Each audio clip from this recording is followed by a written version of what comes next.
शुरुआत मैंने एथलेटिक्स से की थी। 100 मीटर 200 मीटर मेरा इवेंट था और मेरे फादर के साथ मैं स्टेडियम जाती थी प्रैक्टिस करने के लिए। बट स्टार्टिंग में इतनी मार पड़ी थी कि आई स्टिल रिमेंबर जब मेरा फर्स्ट स्पारिंग सेशन था। ताने सुनने को नहीं मिले या रोका नहीं गया आपको कि आप बॉक्सिंग जैसा खेल क्यों खेल रहे हो? सबने बोला था कि आपकी बेटी को बॉक्सिंग में क्यों डाला, ये हमारे कम्युनिटी में स्पोर्ट्स खिलाना इट्स नॉट अलाउड। तो लड़कियों को हम वैसे भी अपनी निजी लाइफ में भी इनको कभी कम नहीं आंकना चाहिए। अपने संघर्ष को याद करके आप भूल नहीं सकते ना उस चीज की, बिकॉज कहते हैं कि अपनी जमीन नहीं भूलनी चाहिए कि आप कहाँ से आए हैं। मैंने कहा कि मैं बॉक्सिंग करता हूँ, चला हम भी बॉक्सिंग करते हैं, हम लोग पार्लियामेंट में करते हैं। मौजूद हैं जो किसी परिचय का मोहताज नहीं है। ये वो मुक्केबाज हैं जिन्होंने जो देश में मुक्केबाजी खेल का पर्याय बन चुके हैं और इन्होंने बॉक्सिंग जैसे खेल को घर घर में पहचान दी है और युवाओं के दिलों की धड़कन बने हुए हैं। कैसा लग रहा है लखनऊ में आकर के आप दोनों को? लखनऊ में आपका स्वागत है और सुबह सुबह जब हम आए तो एक बड़ी अच्छी कहावत है कि मुस्कुराइए आप लखनऊ में हैं। निखत, आप तो पहली बार लखनऊ आई हो, ठीक है ना? जी हाँ, मैं पहली बार लखनऊ आई हूँ। मैं बस लखनऊ को मैंने बस इंस्टाग्राम रील्स में देखा है और इंस्टाग्राम के रील्स का मतलब जो लोग खाना वाला रील्स डालते हैं उसी के थ्रू मैंने लखनऊ को देखा है। हमेशा से मेरे विश लिस्ट में था कि लखनऊ जाऊं, लखनऊ का खाना ट्राई करूं। तो कल मुझे मौका मिला यहाँ पे कुछ खाने का और मुझे बहुत अच्छा लगा और होपफुली मैं और एक्सप्लोर करना चाहती हूँ लखनऊ। बिल्कुल, चलिए बहुत अच्छा है। आपसे ही शुरुआत करते हैं, सवाल जवाब का सिलसिला शुरू करते हैं। मार धाड़ का खेल है, आप लड़की हो, छोटी उम्र से ही आप एथलीट थी, इस खेल में कैसे अचानक आना हो गया? मुक्केबाजी खेल है, मुक्का लग गया, चेहरा बिगड़ गया, कुछ हो गया, घर वाले क्या कहेंगे, इस खेल में अचानक कैसे आना हो गया? ये तो सर बहुत लंबी कहानी है। तो मैं पहले तो शुरुआत मैंने एथलेटिक्स से की थी। 100 मीटर 200 मीटर मेरा इवेंट था और मेरे फादर के साथ मैं स्टेडियम जाती थी प्रैक्टिस करने के लिए और वहां पे मैंने देखा था कुछ बॉक्सर्स पंचिंग बैग मार रहे थे और शैडो बॉक्सिंग कर रहे थे। तो मैंने अपने फादर से सवाल किया कि पापा बॉक्सिंग बस लड़के ही कर सकते हैं क्या, लड़कियां नहीं कर सकती? तो उन्होंने बोला नहीं बेटा, बॉक्सिंग लड़कियां भी कर सकती है, बट हमारे सोसाइटी में लोगों को ऐसा लगता है कि लड़कियां इतनी स्ट्रांग नहीं है ये स्पोर्ट खेलने के लिए। मैं बचपन से ही बहुत जिद्दी रही हूँ, लड़कों के साथ खेलकूद में रहा है मेरा। तो मैंने अपने पापा से बोला कि पापा मैं बॉक्सिंग करूंगी और मैं सबको दिखाऊंगी कि नहीं, लड़कियां भी बॉक्सिंग कर सकती है। और 2009 में मैंने बॉक्सिंग शुरू की जब मैं 13 साल की थी और मैं I was the first girl to start boxing in Nizamabad district. और मुझे स्टार्टिंग में बहुत मार पड़ी थी। मार तो अभी भी पड़ती है जब भी लड़कों के साथ करती हूँ मैं स्पारिंग, बट स्टार्टिंग में इतनी मार पड़ी थी कि आई स्टिल रिमेम्बर जब मेरा फर्स्ट स्पारिंग सेशन था एक लड़के के साथ कराया था और उसने मुझे इतना मारा कि मेरे नाक में से खून निकलने लग गया था और मेरे टी शर्ट पे उसके सारे दाग रह गए थे और मैं घर उसी हालत में गई थी। और जब मेरे मम्मी मेरे को उस हालत में देखा रोने लग गई। बोला कि बेटा मैंने तेरे को बॉक्सिंग में इसीलिए नहीं डाला कि तेरा चेहरा खराब हो जाए, अगर तुझे कुछ हो जाएगा तो तेरे से शादी कौन करेगा, ये सब। मैंने बोला अरे अम्मी आप टेंशन कहीं को ले रहे, नाम होगा तो दूल्हों की लाइन लग जाएगी।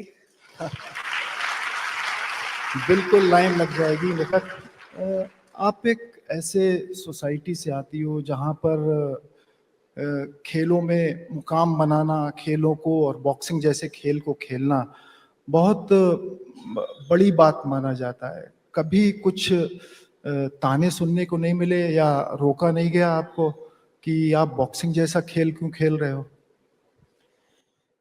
कुछ तो थोड़े ही है सर, ज्यादा ही ताने मिले थे, स्पेशली पड़ोसी के तरफ से। जब मैं बॉक्सिंग खेलने जाती थी मेरे मम्मी पापा को दोनों को बोला जाता था कि आप अपनी मतलब 4 बेटियां, हम लोग 4 बहनें हैं, तो चारों में मेरे से 2 बड़े बहन फिजियोथेरेपिस्ट है, मैं बॉक्सिंग करती थी। तो सबने बोला था कि आपकी बेटी को बॉक्सिंग में क्यों डाला, ये हमारे कम्युनिटी में स्पोर्ट्स खिलाना इट्स नॉट अलाउ।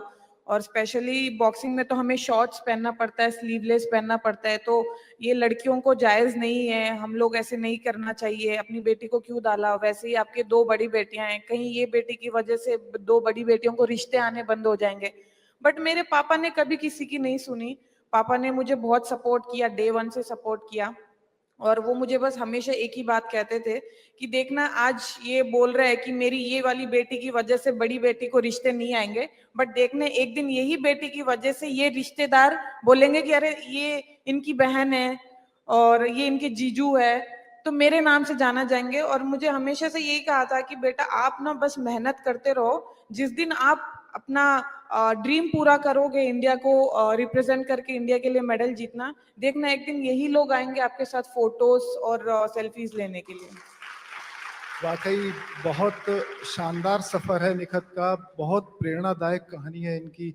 इन्होंने वो करके दिखाया, 2 बार वर्ल्ड चैंपियन बनी, और आज ये देश में जो बेटियां हैं उनके लिए प्रेरणा का स्रोत बनी हुई हैं। इनको देख करके लोग बॉक्सिंग को अपना रहे हैं, रोल मॉडल बना रहे हैं इनको। बड़ी बात है निखत, तारीफ के काबिल काम किया है आपने, और ऐसे ही करते रहें आप। विजेंदर, आपको तो सब कुछ हासिल हो चुका है। बीजिंग ओलंपिक का एकमात्र मेडल जो बॉक्सिंग में हेमंत आया जी है का ओलंपिक हेमंत जी का एक सवाल ही गलत था कि सबसे पहले जब निखित से शुरुआत की तो इनको शुरुआत करनी चाहिए थी कि हमारी छोरी छोरों से कम है के हैं? तो भैया निखित कहते लड़कों से कम नहीं है, हाँ, वर्ल्ड बिल्कुल। चैंपियन है, जो खेलती है वो काबिले तारीफ है। तो लड़कियों को हम वैसे भी अपने निजी लाइफ में भी इनको कभी कम नहीं आंकना चाहिए, ना इनके बारे में बोलना चाहिए। बहुत स्ट्रांग है, महिला शक्ति हमसे बहुत स्ट्रांग है, तो हम बिल्कुल। इनका मान सम्मान पूरा है। तो आप इसे शुरुआत करते कि भैया हाँ कैसे हुआ, इनकी लाइफ की स्टोरी के जानिए। मुझे मिला नहीं मिला, मैं तो ठीक है, हमारे तो चल रहा है अभी भी। विजेंदर ओलंपिक में मेडल जीतने वाले देश के इकलौते बॉक्सर हैं, और उन्होंने सिर्फ ओलंपिक में ही मेडल नहीं जीता है, वर्ल्ड चैंपियनशिप का मेडल इनके पास है, कॉमनवेल्थ गेम्स के मेडल इन्होंने जीते हैं, एशियन गेम्स का गोल्ड मेडल जीता है, और न जाने कितने इंटरनेशनल कॉम्पिटिशन्स में इन्होंने मेडल जीते हैं। और सिर्फ मेडल्स ही नहीं जीते हैं, रैंप पर वॉक भी किया है, फिल्मों में काम भी किया है, राजनीति में हाथ आजमा रहे हैं, और एक प्रोफेशनल बॉक्सर है। इतनी सारी चीजें यार कैसे कर लेते हो भाई?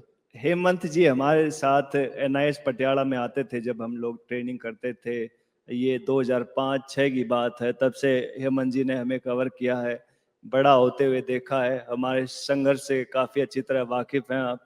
बिल्कुल। और कैसे किया वो तो आप बताइए, हमने कैसे किया, कितनी मुसीबतों से कहते कि हमने लड़ाई लड़ी और फिर जाके यहाँ तक पहुंचे हैं, पहुंच जाएंगे धीरे धीरे। बिल्कुल, बहुत संघर्ष किया है। आप लोगों को एक चीज बताऊं जो बहुत शायद अंदर की चीज है, लोगों को नहीं पता लग पाता है। खेलों में लोगों को सफलता दिखती है, उनके मेडल्स दिखते हैं, लेकिन इसके पीछे जो तपस्या छुपी होती है खिलाड़ियों की, उससे लोग अनजान रहते हैं। आप NIS पटियाला जाइए कभी, जहां पे निखत और विजेंदर ट्रेनिंग किया करते हैं, मैं गारंटी देता हूं जिस ट्रेनिंग हॉल में आप जाएंगे वहां आप खड़े नहीं हो सकते। वहां पर जो इन लोगों का पसीना और इन लोगों की मेहनत होती है, वो उसकी मेहनत दिखाई देती है। तो बहुत तपस्या का काम करते हैं ये लोग। सिर्फ ट्रेनिंग करना, दोपहर में खाना खाना, उसके बाद सोना और फिर ट्रेनिंग करना, सिर्फ यही रूटीन रहता है और कुछ भी नहीं। बहुत करीब से देखा है विजेंदर को। कभी संघर्ष याद आते हैं पिताजी के, जब वो ओवर टाइम किया करते थे आपके और आपके भाई के लिए? वो कभी दिन याद आते हैं? आज तो सब कुछ हासिल कर लिया है। नहीं, संघर्ष को याद करके आप भूल नहीं सकते ना उस चीज के, बिकॉज कहते हैं कि अपनी जमीन नहीं भूलनी चाहिए कि आप कहाँ से आए हैं। अब ठीक है, सब चीजें हो जाती हैं, लेकिन मेहनत अभी बाकी है, बहुत सारी चीजें अभी करनी है इस लाइफ में। और लाइफ बहुत सारे मौके देती है, तो आप मौकों को मना मत कीजिए, ले लीजिए। कोई भी आपके पास अपॉर्चुनिटी आती है किसी तरह की भी, तो आप उस अपॉर्चुनिटी का एक सही तरीके से फायदा उठाइए और आगे बढ़ते रहिए। अगर उसको पीछे वाले को देखते रहे तो फिर वो अगले वाली ट्रेन छूट जाएगी। तो ठीक है, उसको याद रखिए, लेकिन इतना भी याद मत रखिए कि आगे भी तो आपको बढ़ना है, तो धीरे धीरे पहुंच जाएंगे आप लोग। हाँ।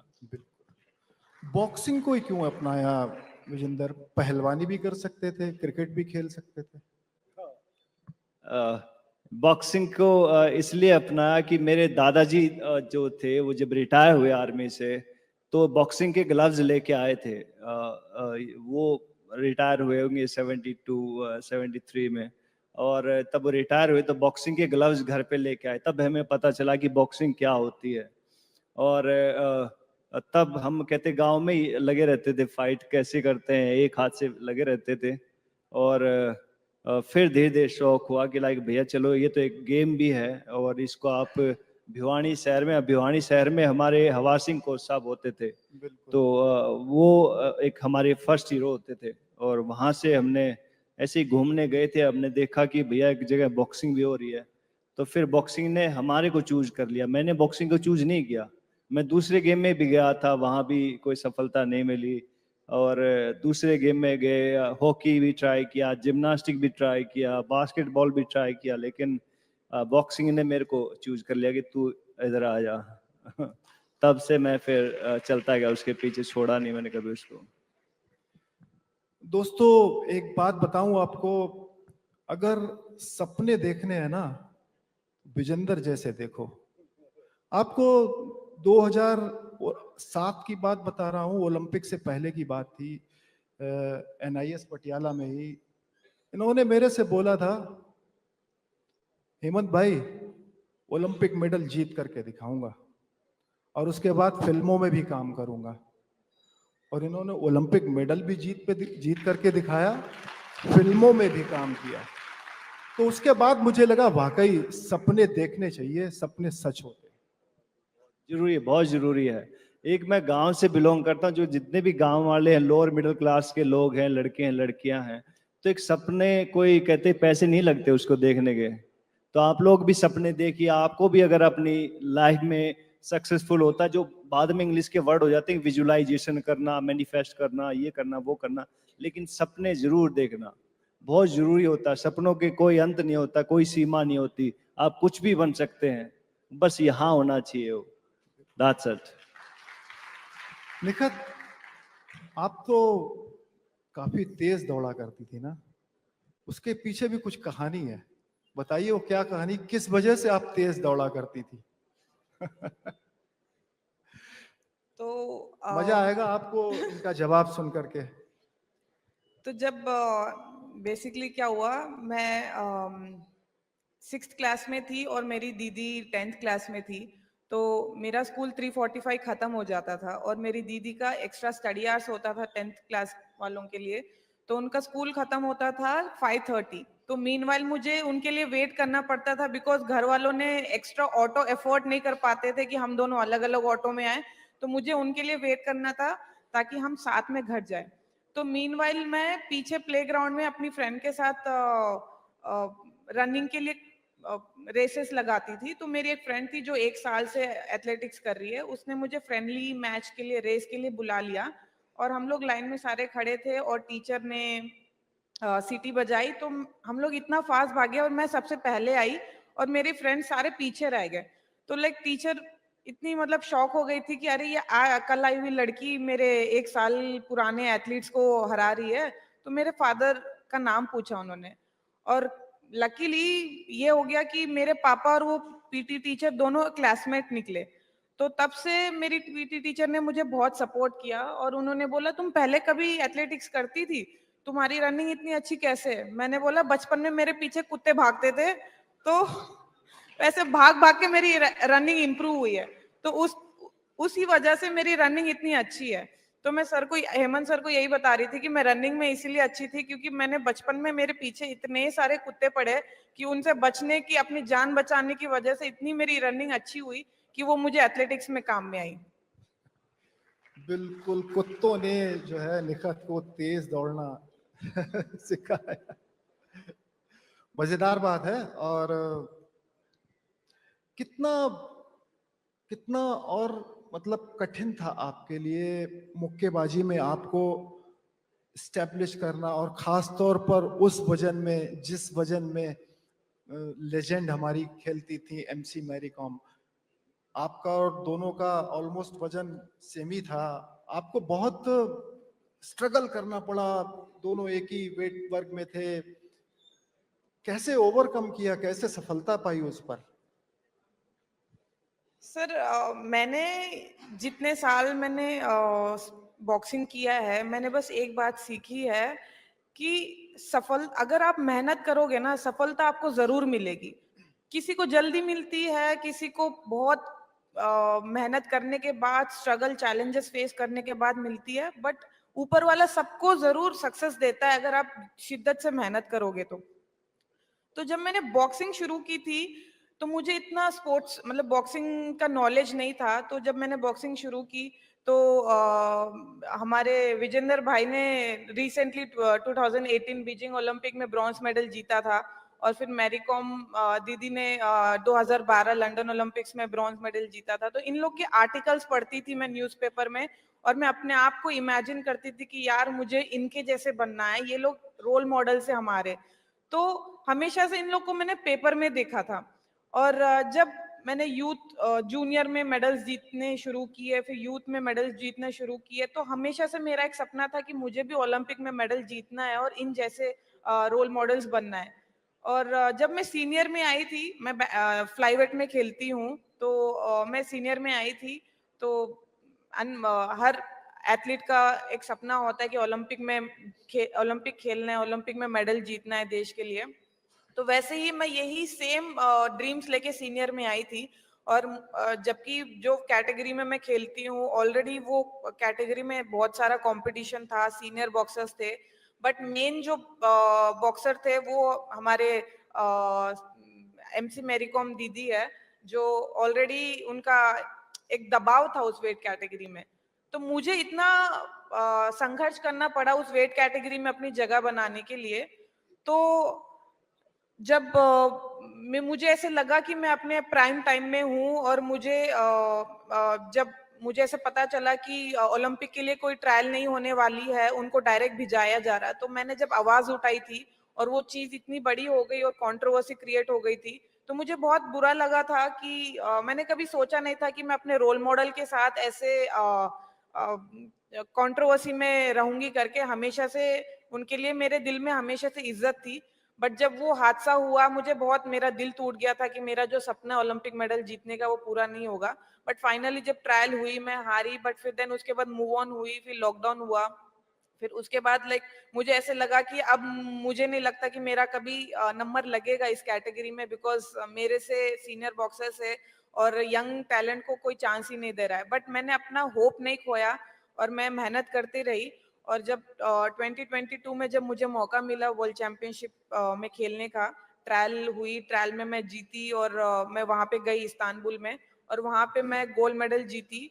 और इंडिया से मैं अकेली फाइनल में थी और मैंने गोल्ड मेडल जीता। और वहां पे 14 साल बाद किसी ने भारत के बिल्कुल। बाहर किसी ने गोल्ड मेडल जीता है वर्ल्ड चैंपियन बनके। तो मुझे बहुत खुशी हुई।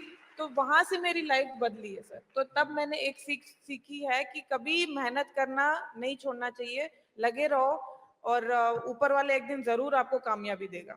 बिल्कुल, बिल्कुल कामयाबी दी है आपको और आगे भी देगा। विजेंदर, एक आखिरी सवाल पूछूंगा आपसे। आपको प्योर पॉलिटिशियन कहूं या फिर एक प्रोफेशनल बॉक्सर? बताइए, अभी आपने बॉक्सिंग छोड़ी है या नहीं छोड़ी है आप, या राजनीति में ही पूरी तरीके से घुस गए हो? मैं प्रधानमंत्री जी से मिला था उनसे, तो उनसे मैंने ये सवाल की चल रहे तो बॉक्सर हल्ला, मैंने कहा कि मैं बॉक्सिंग करता हूँ, ऐसे हम भी बॉक्सिंग करते हैं, हम लोग पार्लियामेंट में करते हैं, वो थोड़ा सा अलग है, ये थोड़ा सा अलग है। तो भैया बॉक्सिंग हर जगह पे है, चाहे आप सड़क पे चले जाइए तब वहाँ भी लड़ाई है सबके साथ, चाहे आप स्कूल में चले जाइए वहाँ भी एक दूसरे से लड़ना पड़ता है, कॉलेज में चले जाइए वहाँ भी बॉक्सिंग है। तो बॉक्सिंग है कहाँ नहीं है बताइए? पार्लियामेंट से लेकर बॉक्सिंग रिंग तक बॉक्सिंग ही बॉक्सिंग है। लेकिन जो आप बॉक्सिंग करते हो वो अलग है। नहीं, दोनों ही सेम है, जीतना सब में जरूरी है, जब तक जीतेंगे नहीं तब तक छोड़ेंगे नहीं।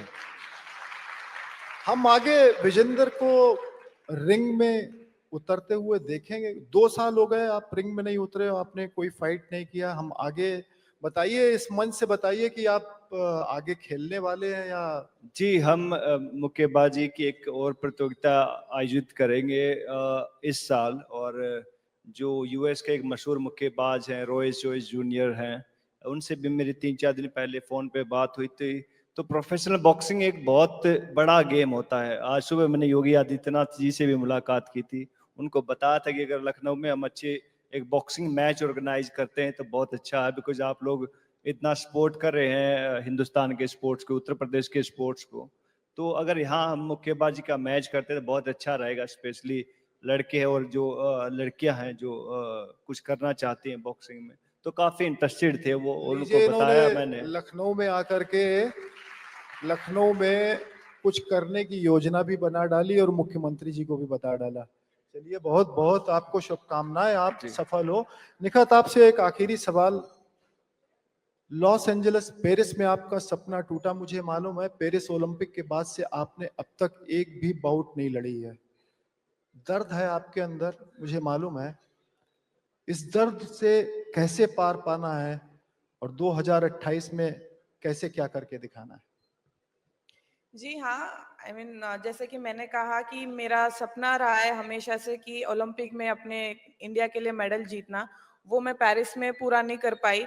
तो एक हमेशा से एक डिसअपॉइंटमेंट रहेगा मेरे लिए। बट वो डिसअपॉइंटमेंट को मैं कामयाबी की तरफ मैं उसको मोड़ना चाहती हूँ। तो मैंने ऑलरेडी मेहनत शुरू कर दी है और अभी मेरा फोकस एलए ओलंपिक्स में है। तो पेरिस ओलंपिक्स के बाद मैंने अभी तक कोई कंपटीशन में पार्टिसिपेट नहीं किया है। तो जल्दी ही मैं कंपटीशन सर्किट में उतरूंगी मैं। और मेरा फर्स्ट फोकस तो वर्ल्ड चैंपियनशिप जो सितंबर में होने वाला है उस पे रहेगा, और वहां पे मैं अपना टाइटल डिफेंड करना चाहूंगी। और फिर इंडिया भी एक वर्ल्ड बॉक्सिंग फाइनल्स होस्ट करने वाला है। होपफुली वो मेरे ख्याल से यहाँ पे दिल्ली या नोएडा में ही होगा।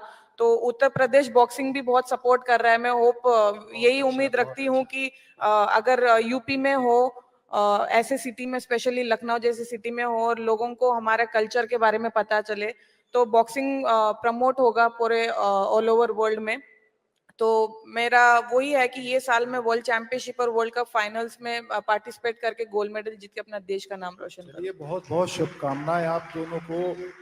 भगवान आप लोगों को बहुत और सफलताएं दे। आप ऐसे ही देश का नाम रोशन करके रखिए और खूब युवाओं को प्रेरित करिए और बेटियों को प्रेरित करिए। हमारे बीच कुछ बच्चे भी हैं, बॉक्सिंग के आए हैं यहाँ पर आप लोगों से देखने के लिए। कोई बच्चा कोई एक सवाल पूछना, सिर्फ एक सवाल पूछिएगा, सिर्फ निखत या विजेंद्र में से किसी से भी अगर कोई बच्चा पूछना चाहता हो।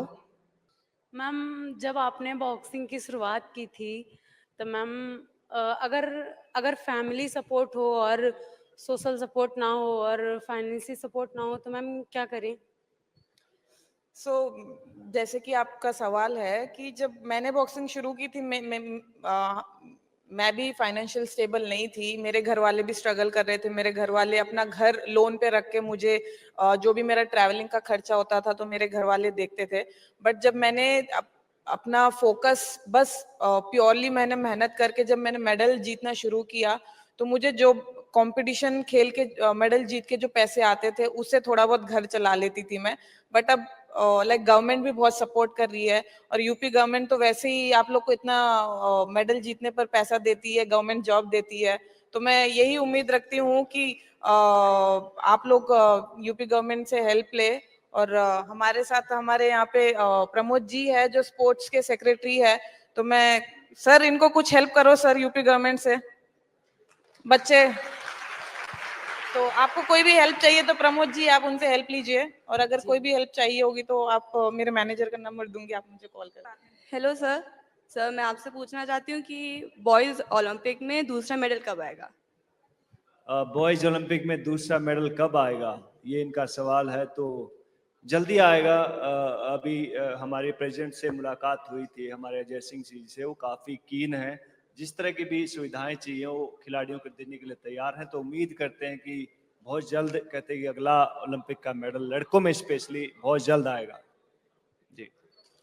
बहुत बहुत धन्यवाद निखत जी। एक और लड़के लड़कियों से एक बात और कहना चाहता हूँ कि आप ये कहते ना कि लड़की ने सवाल पूछा था कि किस स्पोर्ट नहीं मिलती, ये नहीं मिलता। स्पोर्ट मिलेगी भी नहीं अभी, जब आप हीरो बन जाएंगे तब स्पोर्ट मिलेगी। तो स्पोर्ट के चक्कर में घर पे मत बैठे रहिएगा। स्पोर्ट कोई नहीं करता, पहले माँ बाप भी स्पोर्ट नहीं करते, कोई आपके दोस्त नहीं अनुरोध करते, करूं- तो जस्ट डू इट। अगर आप ये वीडियो YouTube पर देख रहे हैं तो हमारे चैनल को सब्सक्राइब कर बेल आइकन दबाएं और Facebook पर देख रहे हैं तो हमारे पेज को लाइक करें। 8 मिलियन प्लस सब्सक्राइबर, आपके इस भरोसे के लिए बहुत धन्यवाद।